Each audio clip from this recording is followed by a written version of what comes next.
നമ്മള് കഴിഞ്ഞ ദിവസം പിക്നിക്കിന് പോയത് ഇവരുടെ കൂടെയാട്ടാ. ഇവരുടെ വീട്ടിൽ തന്നെയാണ് നമ്മള് കഴിഞ്ഞ ദിവസം താമസിച്ചത്. നല്ല അടിപൊളി സൗകര്യവും കാര്യങ്ങളൊക്കെയാണ് ഇവര് നമുക്ക് തന്നത്. സത്യം പറഞ്ഞു കഴിഞ്ഞാൽ ഇവരുടെ ഫാമിലിനെ പോലെയാട്ടാ നമ്മളെ കണ്ടത്. അങ്ങനെ രാവിലെ എണീച്ചപ്പം മേളിലൊക്കെ ചെറിയ രീതിയിൽ കോടയുണ്ട്. അടിയിൽ കാണുന്നത് ഇവര് പഠിപ്പിക്കുന്ന സ്കൂളാണ് ട്ടാ.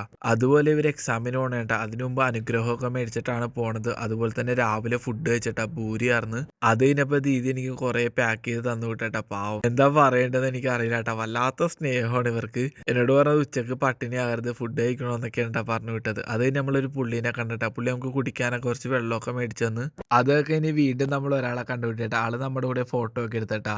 അങ്ങനെ ആളോടൊക്കെ യാത്രയൊക്കെ പറഞ്ഞ് നമ്മൾ ഇറങ്ങണേക്ക് വീണ്ടും ആള് വണ്ടിയൊക്കെ ഇട്ട് വന്ന് ആളെനിക്ക് കുടിക്കാനൊക്കെ കുറെ സാധനങ്ങളും കൊണ്ടുവന്ന് തന്നിട്ടാ. പാവം. സത്യം പറയുന്ന ആളുകൾ നമ്മുടെ കൂടെ വന്ന് വർത്താനൊക്കെ പറയാന്ന് വെച്ച് കഴിഞ്ഞാൽ വല്ലാത്ത സന്തോഷമാണ് ട്ടാ. അത് കഴിഞ്ഞിട്ട് വീണ്ടും ഒരാളെ കിട്ടി. അത് കഴിഞ്ഞ് നമ്മൾ നേരെ പോണത് ഇറ്റാനഗറിലേക്കാണ് ട്ടാ. ഇറ്റാനഗർ എത്തിയ ടൈമിൽ നമുക്ക് സൈക്കിൾ റെഡിയാക്കാൻ വേണ്ടി ഒരു കട കിട്ടിയട്ടാ. അവിടെ വെച്ച് നമ്മൾ കുറെ ആൾക്കാരെ പരിചയപ്പെട്ടിട്ടാ. അതുപോലെ തന്നെ ഈ ഒരു പുള്ളീനെ നമ്മൾ ലാസ്റ്റ് മണിപ്പൂരിൽ വെച്ച് കണ്ടതാട്ടാ. ആളെനിക്ക് അവിടെ വെച്ച് സൈക്കിളൊക്കെ ഫ്രീ ആയിട്ട് റെഡിയാക്കി തന്നിട്ടുണ്ട്. ഞാൻ ഒട്ടും പ്രതീക്ഷയില്ലാട്ടാ ആളെ വീണ്ടും കണ്ടുമുട്ടുന്നു. അതുപോലെ തന്നെ നല്ല ഡിസ്കൗണ്ടിലാണ് എനിക്ക് സൈക്കിളും കാര്യങ്ങളൊക്കെ സെറ്റ് ആക്കി തന്നത്. അത് കഴിഞ്ഞ് ഇന്ന് നമുക്ക് സ്റ്റേ കിട്ടിയത് ഈ ഒരു ബയ്യയുടെ വീട്ടിലാണ്ട. ആള് നമുക്ക് ചോറും പിന്നെ അതുപോലെ തന്നെ മീൻകറിയൊക്കെ ഉണ്ടാക്കി തന്നിട്ടാ.